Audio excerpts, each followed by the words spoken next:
Hi there, I'm Dr. Suzanne Bechtel, a passionate legal educator dedicated to making legal studies clear, practical, and even a little inspiring. On this channel, you'll find a growing collection of videos designed to help you prepare for the Certified Paralegal exam. It covers key topics, breaking down complex concepts, and offering study tips that actually stick. If you're looking for a deeper dive, check out my Teachable School, where I offer structured courses, interactive tools, and exclusive resources to support your journey towards certification. Watch this video to the end and you'll find a coupon code for a discount. Don't forget to subscribe and explore the playlists. Your success on the NALA CP exam starts here. Now, before we move on to the lecture, there are two important disclaimers. First of all, this is not considered legal advice. Everything shared here is designed to support your learning journey. Also, I am not a lawyer. This course is designed to help you understand the concepts of the exam. Hello again. Now we're moving on to the Voluntary Chapter 13 Bankruptcy, which is a form of bankruptcy that adjusts debts of an individual with regular income. This is the first part of the lecture. We're going to cover these objectives, look at the plan, the overview of Chapter 13, how we get that started, the significance of it, what the plan is like, and what kind of provisions in a plan are mandatory versus permissive, and the commitment period, in other words, the time that the plan payments would take place, and the Best-Interests-of-the-Creditors Test, and developing the plan and categorizing the claims. First of all, only an individual or an individual and spouse may file a Chapter 13. And these cases require a plan, and it lasts from 3 to 5 years. The debtor lives under a court-imposed budget, and that's during the entire life of the plan. And the debtor doesn't receive an immediate discharge, but has to wait until all the plan payments have been made before a discharge is given. Chapter 13 will allow a debtor to keep non-exempt property, which is one of the reasons a lot of people choose this route. And it allows a debtor to discharge property division obligations through full compliance discharge. We'll cover that in this lecture. Chapter 13 allows debtors to cure a default on a loan secured by their homestead. Chapter 13 is rather popular where foreclosures with a long-standing default are being prosecuted in the state courts. There's an automatic stay in Chapter 13, just like in Chapter 7, and it extends to co-debtors. And a debtor can receive a discharge more often than every 8 years, so they can file more frequently. Serial filers, we call them. Debtor can alter the payment terms of some secured debt if the full payment is made within the term of the plan. And the trustee is paid a fee. It reduces the amount available to pay creditors under the plan because it's part of the plan payments. And attorney fees can be higher in a 13. Creditors may be less willing to extend credit to the 13 debtor during the term of the plan. Chapter 13 carries less stigma for debtors than does Chapter 7. To initiate the Chapter 13 case, it's very much like initiating the Chapter 7 case. The law firm will do a conflict of interest check. They'll have a briefing. The client would. The debtor needs to have a briefing within 180 days of filing. With a credit counseling agency, there's typically a questionnaire they fill out for the firm to gather information and asking for relevant documents. They often come in a shoebox or a grocery bag, and you get to go through them as a paralegal. Evaluation of the client's monthly income is an integral part of it, of the analysis of Chapter 13 case. And we do a means test based on that income, which we'll cover in either this or Part 2 of this Chapter 13 lectures. Then we look at options with the client and advise the client and draft the documents, including the Chapter 13 plan. The petition is filed, and it's like I said earlier, they're very much the same as a voluntary Chapter 7, with the exception of the plan. You can look to the uscourts.gov to find more information about different forms. And the significance, though, is that it constitutes an order for relief from stay, so it would allow creditors some break from the creditor activities. It does create still an estate, like in Bankruptcy Chapter 7. There's an automatic stay, and the co-debtor stay will go into effect. The Chapter 13 trustee is assigned to the case. And unlike a Chapter 7, where the Chapter 7 trustee takes possession of the non-exempt property, the debtor remains in possession of all the property of the estate, except as specified in the plan.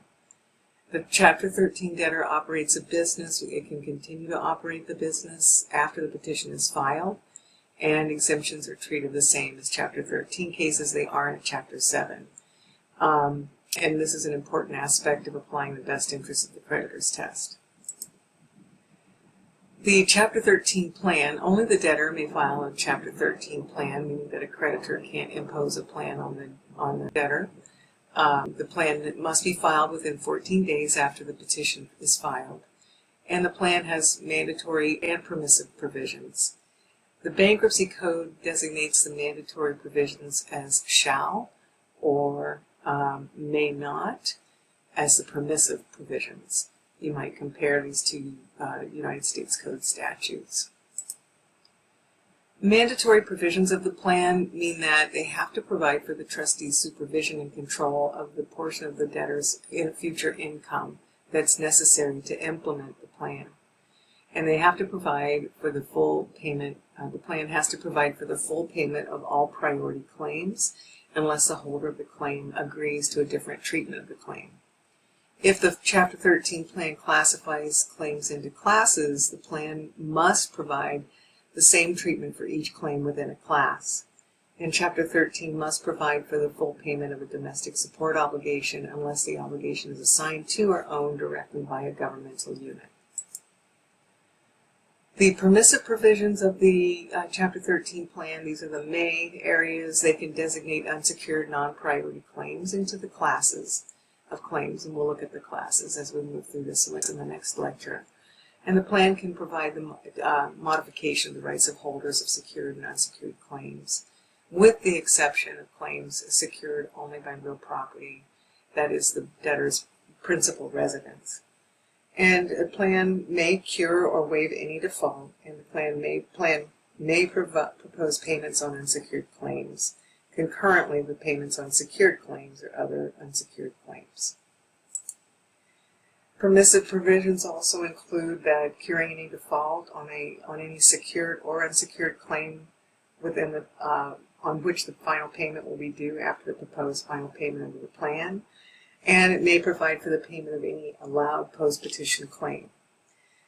The plan may assume, reject, or assign previously unrejected executory contracts or unexpired leases, and may propose the payment of all or part of any claim from property of the estate.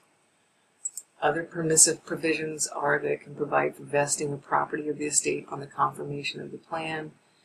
And some of these are just really, I'm just going to say the word complicated areas of plan that attorneys spend, are considering when they're working with the client, doing what. These may provisions are other reasons why Chapter 13 can be popular with some oddball situations that a client is involved in.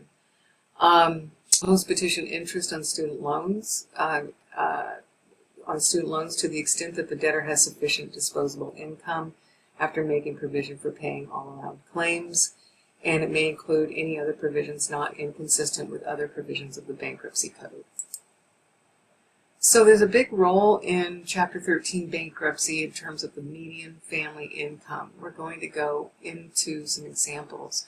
It's pivotal in the Chapter 13 bankruptcy cases. It helps establish the debtor's ability to pay and shapes the repayment plan's length. Debtors earning above the median must often commit to longer plans, and pay more to unsecured creditors, while those that are below the testing have more leniency. And this concept is critical for effective planning and client advising. The means test is used as a benchmark for this. Median family income, what it means and why it matters. So the median family income is the benchmark used to determine how long the plan payment will last. We often use the term the life of the plan. We'll go into these some examples here very soon. It's based on your household size and state of residence, and it uses data from the U.S. Census Bureau. If your income is below the median, your repayment plan typically lasts 3 years. If your income is above the median, the plan usually extends to 5 years. And the court uses this figure to assess your ability to repay debts and calculate disposable income. Once we figure out the disposable income of the debtor and the debtor's spouse, we apply the means test in Chapter 13. That's used to determine that plan period that was just covered on the previous page, or the length of the plan, or the life of the plan. You report your averaging, the applicable commitment period, how it's calculated. So you report your average monthly income over the 6 months prior to filing, and then you annualize that income. And I have an example coming up on the next slide. And then certain types of income, by the way, like Social Security, may be excluded. So the first step is to take the debtor's income over the past 6 months and add that up. You come up with an amount that you then average over so $49,100 is the sum of the last 6 months income for this fictitious client, and then we calculate what that is on a 6-month average. And then here we in a two-person household, we compare it to the Florida median of a 2-person household. I'm sorry, I lost my space because it was on the wrong screen. So the step 2 is the average monthly income right here. We took this amount, divided it by 6, this was 6 months, and we come up with that average monthly income. And then we take the Florida median family income, MFI, we're calling that for the sake of ease. For a 2-person household, we're assuming this is a 2-person household client. Could be 4 people, could be 1. And that's $79,863. That's from the Florida median schedule. And then we annualize their income. So $1,183, oops, sorry. I touched the screen. $8,183.33 divided by, or times 12, gives us an annualized income. So we'll call that AI in the upcoming slides. So 2 important things. These are the 2, this is technically the calculations used for the means testing, all right? So the means test requires, to begin with, we've got to make this figure this out so we know what the annualized income is. And in this case, in this hypothetical, since $98,200 is greater than $79,863, the debtor is above the median family income, and therefore the plan will likely be 5 years. So moving on, if we are calculating a person's plan length or life through the means testing, when the debtor has a debtor's spouse income times 12 months is greater than the applicable state's median family income for the comparable number of persons in the debtor's household, the plan must provide for payments over a 5-year period, which is what we just established in that example.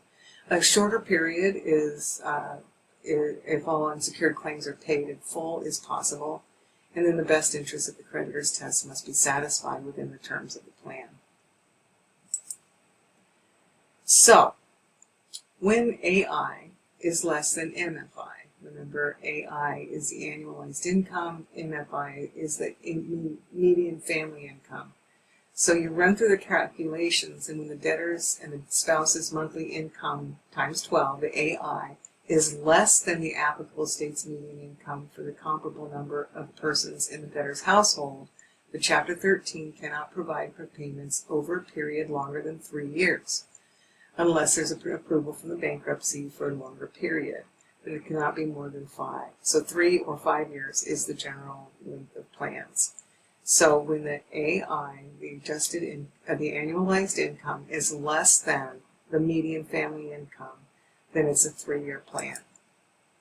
When the AI, the plan could also be shorter than 3 years if it could be shorter is what this is establishing, if all of the unsecured claims are paid in full. So the unsecured claims are like a factor that is used to ensure that the plan can be for less than its life of the plan based on the means test.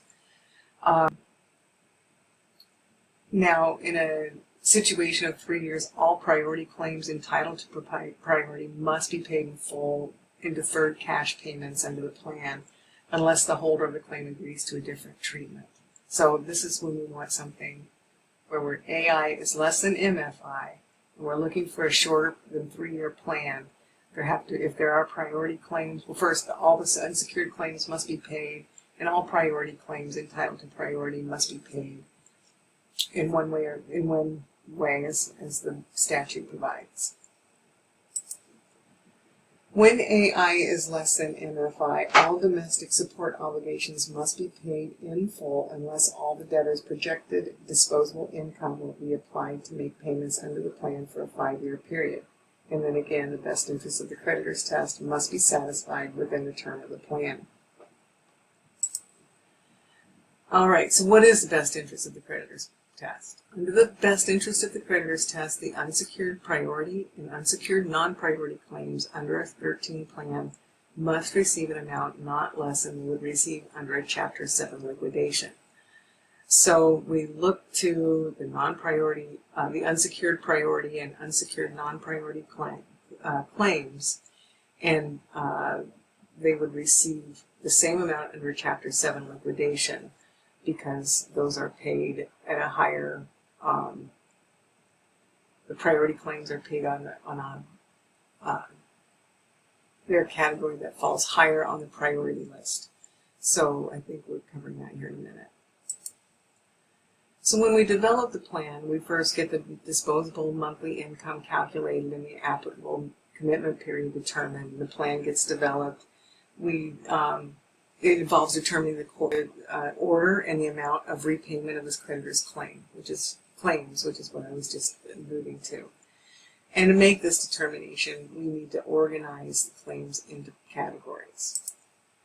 So we would have Category 1. So this is a categorization in the order of priority of payment. So Category 1 are priority claims. Category 2, secured claims. Category 3, claims secured by the debtor's homestead. Category 4, special unsecured claims. Category 5, property that's surrendered. Category 6, lien avoidance. Category 7, unsecured, general unsecured claims. The debtor begins making payments to the trustee within 30 days after filing a plan, or the order for relief, whichever is earlier, or unless otherwise ordered by the court. The 13th trustee retains these payments until confirmation or denial of confirmation of the plan. The payments under the plan, the debtor may begin making payments directly to the lessor of personal property. So this is what we might call outside the plan. And adequate protection payments to the secured creditor with a purchase money security interest in personal property has to be given. So this is how the creditors are protected. And the payments are deducted from the payments made directly to the Chapter 13 for trustee. And if a debtor is unable to make even the first payment under the plan, they'll probably convert it to a Chapter 7 or dismiss the case. I hope you got some good information from this video lecture. Don't forget that I have a Teachable school account, Here is the address for that, mayananda-s-school.teachable.com. The name of my school is Mayananda. And also, there's a coupon here for you to save some money. And finally, good luck on the exam. And don't forget to like, share, and subscribe.